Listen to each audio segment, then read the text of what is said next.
Muy buenas tardes, señoras y señores. Bienvenidos al atardecer de este jueves, día 29 de enero de 2026.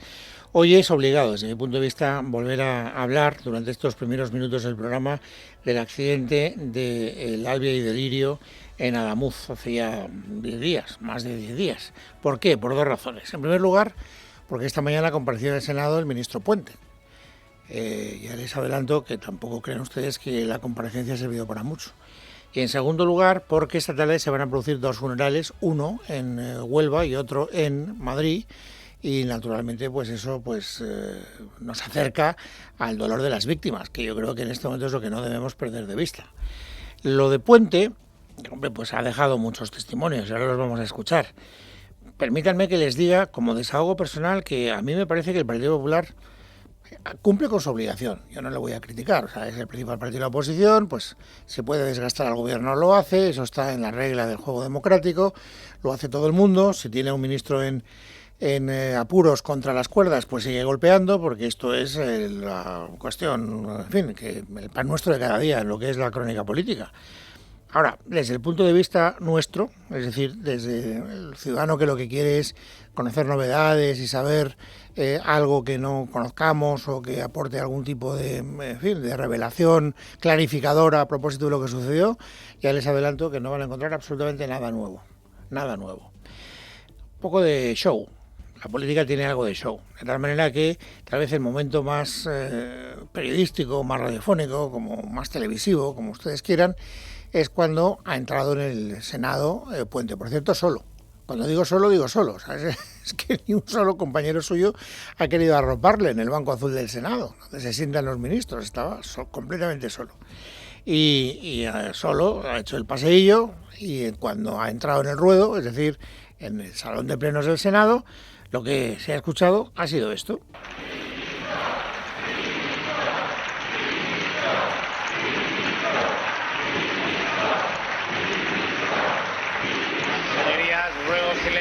Bueno, pues este es el, coro del Senado pidiendo la dimisión. Se ha pedido la dimisión a coro y se ha pedido también individualmente, y además todos los grupos parlamentarios, bueno, naturalmente no Sumar y no el Partido Socialista.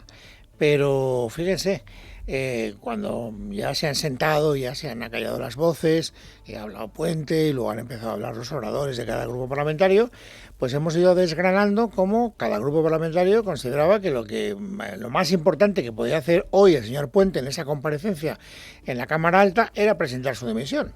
Vamos a escuchar 4 testimonios, bueno, 3 y medio, coincidentes. Por ejemplo, el Partido Popular, Antonio Silván. El Senado y España no le piden un discurso, le exigen verdad, le exigen una decisión.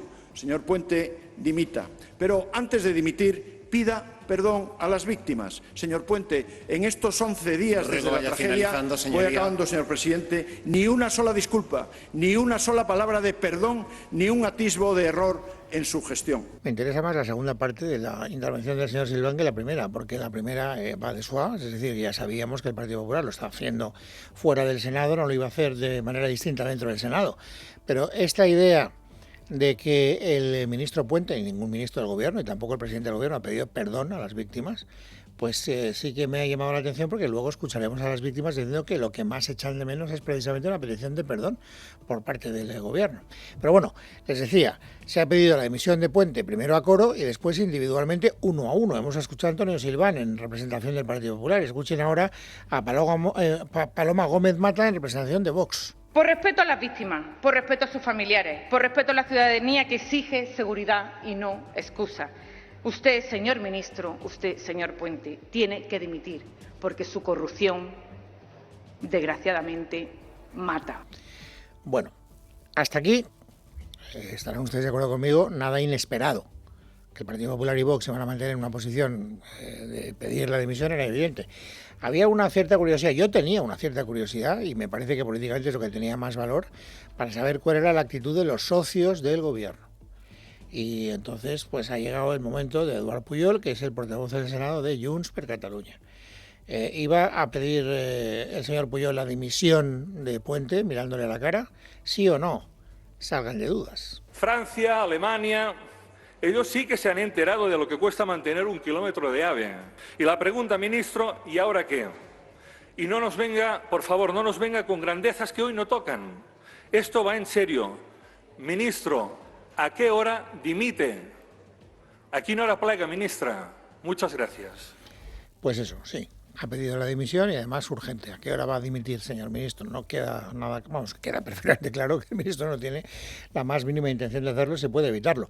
Les decía que íbamos a escuchar 3 testimonios y medio pidiendo la dimisión del señor Puente. ¿Por qué? Porque otro socio bastante leal desde el punto de vista de las conductas del gobierno es el PNV. Y entonces aquí hemos vuelto a asistir. El PNV, saben ustedes que es especialmente habilidoso para hacer funambulismo político. Dice una cosa y luego hace algo que no se compadece exactamente con el discurso que ha pronunciado. Eso lo vimos perfectamente en el decreto ómnibus. Puso a caer de un burro al gobierno y a Sánchez por utilizar el ómnibus, pero luego votó a favor. Bueno, pues hoy algo relativamente parecido. Egoitz López lo que hace es que le dice al gobierno que no puede seguir con este tipo de conductas, pero no ha querido pronunciar la palabra dimisión. Han estado, insisto, jugando a la ruleta rusa. Han estado jugando a la ruleta rusa con la falta de mantenimiento, con la falta de reposición que viene acumulándose muchos años. Y esta vez salió la bala. Bueno, pues se deduce que naturalmente no están contentos en el PNV, pero vuelvo a repetir, si ustedes buscan un momento en el que Egoitz López haya pedido la dimisión de Puente, no lo van a encontrar porque no ha querido pronunciar esa frase. Por lo tanto, ¿que Puente está solo? Sí. ¿Lo sabíamos con carácter previo? Sí. ¿Que su continuidad depende de lo que insista ella? También. ¿Por qué? Pues porque el PSC está siendo muy presionado por Esquerra y por Junts en Cataluña y por lo tanto ya había ayer alguna información bastante clarificadora a propósito de cómo el PSG, que es la parte poderosa del PSOE, piensen que sin el PSC, sin los escaños que aporta el PSG al grupo parlamentario, ya se puede olvidar Sánchez absolutamente de cualquier posibilidad de revalidar su título como presidente del gobierno. Por tanto, el PSG tiene mucha influencia y está utilizando esa influencia para presionar a Sánchez diciendo tienes que cargarte a Puente. Esto es lo que están contando todos los medios de comunicación. Por lo tanto, pues ¿cuánto tiempo aguantará Puente? Lo que quiera ella. O lo que Sánchez sea capaz de resistir ante la presión de ella. No sé cuánto es, pero no creo que mucha. Por lo tanto, esta imagen de soledad de Puente, que hoy se ha visualizado en el Senado, ha quedado perfectamente reflejada, pero, insisto, no aporta nada que no supiéramos con carácter previo. Y luego, desde el punto de vista de las explicaciones, lo más importante, no lo más novedoso, tampoco lo más llamativo, pero si tenemos que ir a la almendra del discurso de Puente, es decir, si tenemos que hacer el resumen del resumen, ¿qué ha dicho Puente? Pues un par de cosas que ahora van a escuchar. Entre otras van a escuchar que, bueno, que tenemos el tren súper seguro, estamos muy cerca del riesgo cero, ahora lo escucharán. Pero en referencia concreta a la línea Madrid-Sevilla, lo que ha dicho es lo que viene diciendo estos días. Oiga, que esta línea ha sido revisada infinidad de veces y que está todo muy bien. La línea de alta velocidad Madrid-Sevilla no es una infraestructura abandonada ni olvidada. Es una línea con más de 30 años de servicio que ha estado sometida de manera continua a labores de mantenimiento, conservación y en los últimos años a un proceso profundo y planificado de renovación. Bueno, insisto, no es nuevo, pero insiste en ese discurso. Y es hasta cierto punto sorprendente porque, claro, si todo está bien, que descarrile un tren, pues pertenece al género de la novela de misterio. Y esto también se lo han dicho, por cierto, desde la bancada de la oposición hoy al ministro Puente. Pero sobre todo, esta especie de contumaz insistencia por parte de Puente de que todo se revisó y que todo estaba en orden, choca con las informaciones periodísticas que estamos conociendo. Porque, claro, los periódicos, los periodistas, el periodismo crítico con el poder cumple con su obligación. ¿Estaba todo bien en esa línea? Pues a tenor de las informaciones que han aparecido hoy mismo, es verdad, Ruiz, no podríamos llegar a la conclusión de que todo estaba bien. No, todo estaba bien. Mira, la información de ABC de esta mañana en portada es bastante reveladora. Desvela que Adif contabilizó solamente en el año 2023 hasta 123.732 traviesas que estaban defectuosas en 65 kilómetros de la línea Madrid-Sevilla y muy, muy cerca de Adamuz. En septiembre de ese año, de ese 2023, Adif firmó un contrato por 34 millones de euros con una AUTE para renovar traviesas en esa línea de alta velocidad Madrid-Sevilla. Esos trabajos se han centrado, lo decimos, en 65 kilómetros, entre los puntos, y aquí nos tenemos que poner técnicos, 360 y 425. Pero la renovación no incluía el kilómetro 318, que es donde se produjo hace 2 semanas la tragedia. Y esto ya es extraño, porque las traviesas instaladas en ese punto, donde se rompe la soldadura, también eran antiguas, eran del 89. Ha sido durante esos trabajos cuando los técnicos han ido localizando traviesas defectuosas, que tenían grietas de gran tamaño, según revelan los informes de los que hoy habla esta información. También se pone el acento en el estado de los soportes de hormigón, que son los que sostienen los raíles. ¿Cómo estarían que se contrató un cambio entre los años 2023 y este 2026 en plena ampliación del tráfico de trenes, pero nunca en el lugar donde colapsó la soldadura? Y es gracias, lo dices, a estas informaciones, Luis, y en esto hay que insistir, que estamos conociendo que las cosas pues no estaban bien. Hoy cuenta El Mundo que Adif todavía no ha presentado el expediente de riesgos de la obra de renovación de esa línea Madrid-Sevilla, que se la tiene que remitir a la Agencia Estatal de Seguridad Ferroviaria, pero que tampoco le ha enviado el dossier del tramo específico donde se produce el descarrilamiento. ¿Qué tiene que esconder? Esto es un trámite obligatorio según el Reglamento Europeo de Seguridad, y lo habitual es que se envíe cuando acaban las obras de renovación. No se hizo entonces, no se ha hecho ahora. ¿Por qué es tan importante? Porque ahí se ven los registros de soldaduras y el resultado de las inspecciones y, por supuesto, si se ha comunicado o no alguna incidencia. Lo raro es que ni Adif entrega el expediente, Luis, ni tampoco la Agencia Estatal de Seguridad Ferroviaria parece que se lo ha pedido. Esto es lo que cuenta el diario El Mundo. Y con todas estas noticias no es nada tranquilizador haber conocido hoy el motivo del viaje del ministro Puente el pasado diciembre a Pekín. Cuenta El Confidencial que se reunió con un gigante chino de infraestructuras ferroviarias para interesarse por sus trenes y su tecnología de alta velocidad, y que la idea es comprarle trenes para la línea Madrid-Barcelona. Lo temerario es que esta empresa acumula un largo historial de accidentes mortales, entre otras cosas porque utiliza hormigón de baja calidad y ferralla sin la robustez necesaria. La ferralla es el acero de refuerzo. La empresa es CRCC, y en realidad es una vieja conocida, hay que decir, aquí en España, porque desde el año 2020, año de Ábalos como ministro, se está llevando de forma discreta adjudicaciones millonarias del Ministerio de Transportes para construir y para renovar tramos gestionados por Adif. Lo que nos devuelve al debate que en el fondo está latiendo desde que supimos del accidente, que es cómo es de seguro subir el tren en España. Claro, pues con este tipo de contratas y con este tipo de, digamos, empresas adjudicatarias, pues uno tiene todo el derecho del mundo a ponerlo en riesgo. Por eso les decía antes que otra de las afirmaciones más temerarias, no sé, temerarias a lo mejor es un adjetivo que me podría haber ahorrado. Yo creo que sí, pero tampoco estoy muy seguro.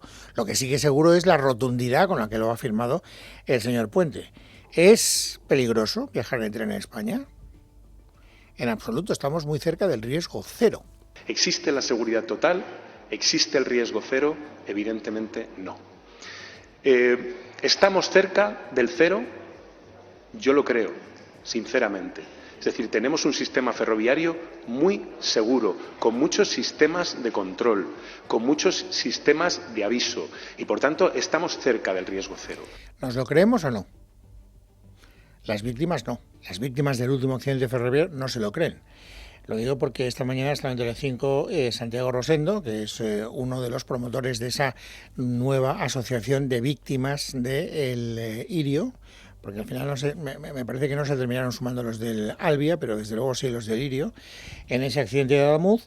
Y claro, él ha dicho que del ministro se puede fiar poco, entre otras razones, porque todo lo que está haciendo el ministro desde su punto de vista es ocultar información y no ser nada transparente. Yo creo que hay una opacidad, las cosas no se dicen claras, todos los técnicos de momento están diciendo que el problema es que las vías no están en buen estado, ya no solo en nuestro tren, sino sí, en todo el territorio nacional.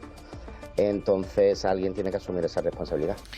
Bueno, pues no parece que el señor ministro esté dispuesto a asumir ninguna responsabilidad, y esto tal vez nos puede servir como resumen. Es decir, si ustedes quieren así en 30 segundos tener acceso a un resumen de lo que ha dicho Puente, pues lo que viene diciendo desde el lunes, es decir, al día siguiente del accidente, todo lo que se podía hacer se ha hecho, y se ha hecho bien. ¿Se pudo hacer una gestión mejor de la tragedia? Entiendo, desde que se produjo. Yo creo que no, pero juzguen ustedes. Hemos hecho todo lo que ha estado en nuestra mano para, lo primero, atender a las víctimas. Lo segundo, proporcionar información en tiempo real. Tercero, coordinarnos con otras administraciones. Creo que la coordinación ha sido extraordinaria. Por tanto, creo que desde la gestión del accidente hemos hecho todo lo que creo que humanamente se podía y se debía hacer. Este es el resumen. Este es el resumen de la versión del Gobierno, representado por el ministro del ramo, don Óscar Puente. Bueno, pues dicho lo cual, vamos a la otra parte, que les decía al principio. Les decía, tenemos que hablar de dos cosas. En primer lugar, de la comparecencia parlamentaria del ministro y, en segundo lugar, de los funerales que se van a producir, que se van a celebrar esta tarde, tanto en Huelva como en Madrid. Bueno, pues también ese asunto ha estado, presente en un momento de la intervención parlamentaria de Puente y de su interlocución con los grupos parlamentarios. Antonio Silván, que es, como les he dicho antes, el portavoz del Partido Popular, el que ha ejercido hoy como portavoz del Partido Popular en ese pleno, en esa comparecencia, a Puente, sobre las víctimas y los funerales, le ha dicho esto. Estas semanas hay y habrá funerales y homenajes esta misma tarde en Huelva y en Madrid. Creo que usted no podrá ir a ninguno. ¿Va a poder mirar a las familias a la cara? Respuesta de Puente. Cuando se produzca el homenaje de Estado a las víctimas, estaré allí y les miraré a la cara, porque yo sí puedo hacerlo. Y ustedes no son nadie para erigirse en sus representantes, ni decirme a mí si puedo o no puedo asistir a un funeral. Ustedes no representan a las víctimas, ni muchísimo menos. Y yo cumpliré con mi obligación cuando llegue el momento de estar con ellos, con la cabeza bien alta. ¿Y cuál es su obligación? Tiene razón en una cosa, desde mi punto de vista, señor Puente. El Partido Popular no es quien para decidir si tiene que ir o tiene que no ir. O sea, eso es una decisión que tiene que tomar Puente. Y es verdad, el Partido Popular no es el portavoz de las víctimas, ni puede hablar en nombre de las víctimas. Creo que en eso tiene toda la razón el ministro. Pero claro, el ministro dice cosas que no se sujetan muy bien si las comprobamos con la realidad. Las víctimas se representan a sí mismos y están hablando. Él dice que cumplirá con su obligación. ¿Está cumpliendo con su obligación? Les decía hace un instante, hace un ratito, las víctimas están muy enfadadas con Puente, por muchas razones. Pero, entre otras razones, porque nadie en el Gobierno les ha pedido perdón y nadie en el Gobierno ha tenido el gesto, que forma parte de la obligación del político, de hablar con ellos y de trasladarles un poco de ánimo. La pregunta que le he hecho en Telecinco a Santiago Rosendo es esa. ¿Alguien se ha puesto en contacto desde el Gobierno con ustedes? Absolutamente nadie. Nadie del Gobierno, no es que no nos haya llamado, sino públicamente no nos ha pedido perdón. Pero es que no nos ha llamado nadie. Bueno, esto de utilizar a las víctimas, hay que decir que también es un asunto complicado. Les decía, es verdad que la tarea, la obligación de cualquier oposición es desgastar al Gobierno. Y cuando uno desgasta al Gobierno, pues utiliza toda la munición que tiene a su alcance. Y si hay que utilizar a las víctimas, a mí me parece mal, pero desgraciadamente se hace. Y de la misma manera que han querido usar a las víctimas, la no comparecencia al funeral, como un acto para que afearle la conducta, pues también Puente ha incurrido en el mismo error. ¿Por qué? Pues porque, claro, ha habido un momento en el Senado en el que los diputados del Partido Popular, cuando se habla de las víctimas, han protagonizado una cerrada ovación. Fíjense la reacción de Puente ante la ovación a las víctimas. La verdad, hablando de víctimas, no sé qué sentirán las víctimas que hoy estén viendo este debate, viéndoles a ustedes en pie, aplaudiendo, como si esto se tratara, no sé, de una especie de circo. La verdad es que no puede ser más inapropiado su comportamiento. ¿Y el suyo, señor Puente? A juzgar por las víctimas, digo. Parece apropiado esto de no pedir perdón, de no llamarles, de no preguntarles cómo están, de decir que, bueno, que ya cuando llegue el momento oportuno, pues ya haré lo que tenga que hacer, que no se sabe qué es lo que tiene que hacer. ¿Tendría que haber estado o no en el funeral de hoy?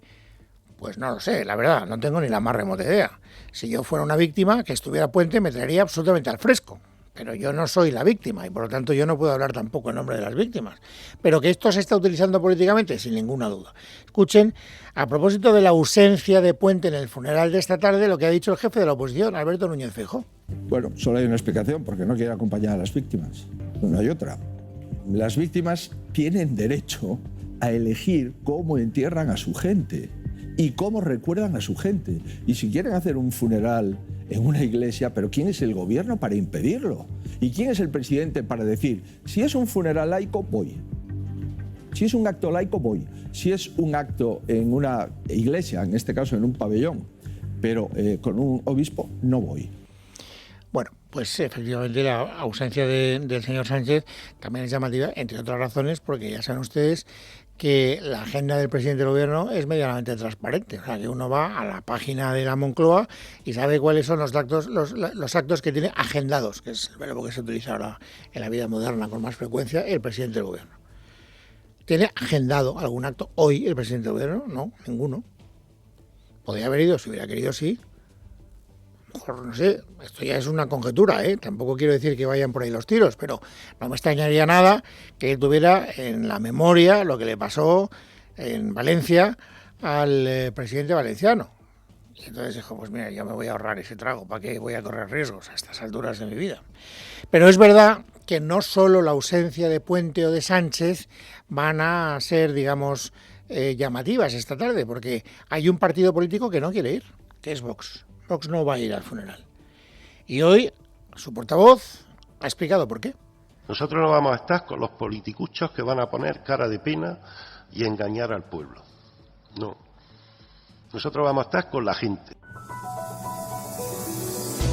Bueno, pues es jueves, es 29 de enero de 2026, han pasado más cosas hoy, así que completemos, amigos, el paisaje informativo sobresaliente del día. Esmeralda Ruiz, de nuevo, buenas tardes. Buenas tardes, Luis. La cita política de la tarde comenzará a las 5, aunque no hará falta esperar para conocer sus conclusiones. Representantes del Ministerio de Trabajo de Yolanda Díaz se reúnen con sindicatos y patronal para tratar de cerrar la nueva subida del salario mínimo interprofesional, 37 euros al mes más para el trabajador, aunque el coste para el empresario, lo hemos destacado otras veces, será mayor todavía debido a las cotizaciones sociales. ¿Cómo están las posturas? Los sindicatos a favor, no es novedad, la patronal exige retoques, así que en las horas previas a este encuentro resulta que se ha filtrado una propuesta del Ministerio de Hacienda, bonificaciones fiscales para empresas afectadas por el aumento del SMI, pero no para todas, y esto ha provocado que la postura de la patronal se haya endurecido todavía más. Ha habido comunicado de la COE y CEPIME y dicen que es una oferta trilera. Así que esto ya anticipa un voto negativo que será indiferente porque la subida del salario mínimo interprofesional saldrá igualmente adelante gracias al apoyo de los sindicatos. A esta hora ya tenemos más información, eso es verdad, pero hay quien se sigue preguntando por qué ha esperado tanto José Luis Ábalos en dejar su acta de diputado. Lo último, lo que hemos conocido hoy, nos lo ha contado él mismo, que lo ha hecho para poder cobrar su pensión de jubilación. Además aspira a la pensión máxima, 47.000 euros brutos. Tiene 66 años, más de 40 cotizados, cumple los requisitos, lo que le va a permitir cobrar esa pensión y poder obtener una fuente de ingresos para atender a sus cargas familiares, porque lleva 2 meses sin sueldo y tiene hijos menores a su cargo. Lo siguiente será intentar cobrar la indemnización como exdiputado. Eso lo tiene que valorar todavía los letrados de la Cámara. No lo han hecho. Le correspondería cobrar 17 mensualidades. Pero ¿ha sido este el único motivo para tomar esta decisión en este preciso momento? La otra lectura nos lleva a fijarnos en la causa judicial. Y si la trama de los amaños de obra pública se acaba convirtiendo en una macrocausa en la Audiencia Nacional, el juicio podría tardar años en celebrarse. Esto nos lleva a otro personaje, el gran beneficiado. Él sí está en libertad provisional, Santos Cerdán.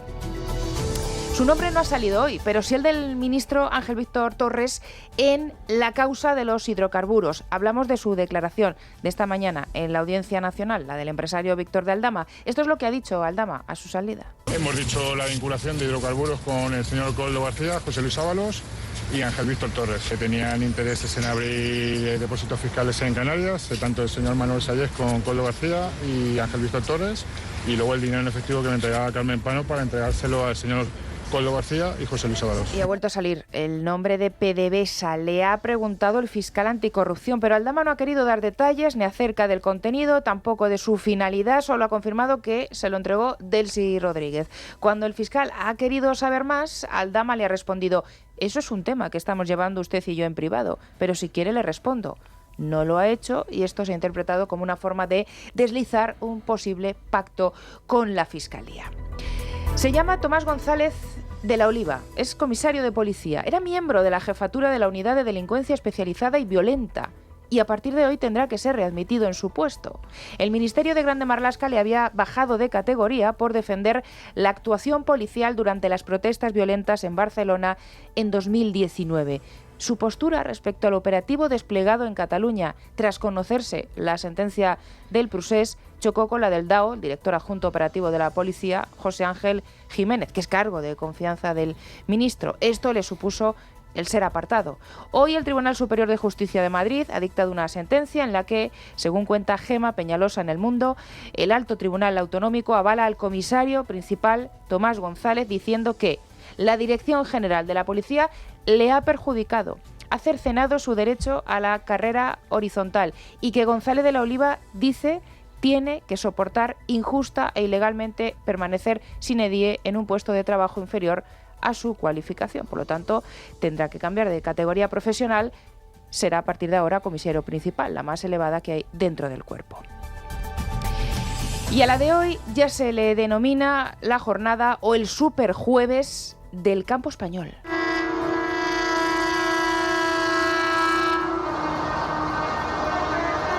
Los tractores, lo escuchan, siguen en la calle. Las condiciones meteorológicas adversas han aplazado la gran marcha, eso sí, en Madrid, pero se ha mantenido en otros puntos, en Valladolid, Zamora, Bilbao, Toledo, Valencia, Logroño y así en hasta 24 ciudades, para seguir protestando contra el acuerdo comercial entre la Unión Europea y el Mercosur y, lo que es más preocupante, a corto plazo, la posible reducción de las ayudas de la PAC en hasta un 23%, inasumible para miles de explotaciones familiares. Y lo cuentan ellos, lo explican ellos, los agricultores. El tema de Mercosur sabemos que al tema agrario nos va a perjudicar.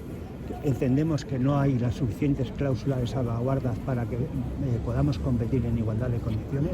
Creemos que con Mercosur no se ha actuado de la manera más correcta, era una buena herramienta para poder negociar una futura paz fuerte y creemos que no puede ser siempre el sector primario que sea la moneda de cambio. Hoy José Félix Tezanos, Luis, nos ha vuelto a sorprender con un CIS no electoral, en este caso postelectoral, sobre Extremadura. De estos hace muchos. 6 semanas después de estos comicios y sin un horizonte claro sobre qué garantías tiene María Guardiola para formar gobierno, lo llamativo es que este CIS no pregunta por el estado de las negociaciones ni por la falta de acuerdo entre PP y Vox. Entonces, ¿qué revela? Que 6 de cada 10 extremeños tenían su voto decidido antes del inicio de la campaña y que casi un 30% de los ciudadanos confiesa que dudó hasta el último momento entre si acudir o no al colegio electoral. La televisión fue el canal principal para recibir información de las elecciones, seguido de las redes sociales y la prensa digital. Al líder del PP, a Alberto Núñez Feijóo, le han preguntado hoy también en esa entrevista en Antena 3 cómo están las negociaciones en Extremadura. Por su respuesta no parece que vayan muy bien.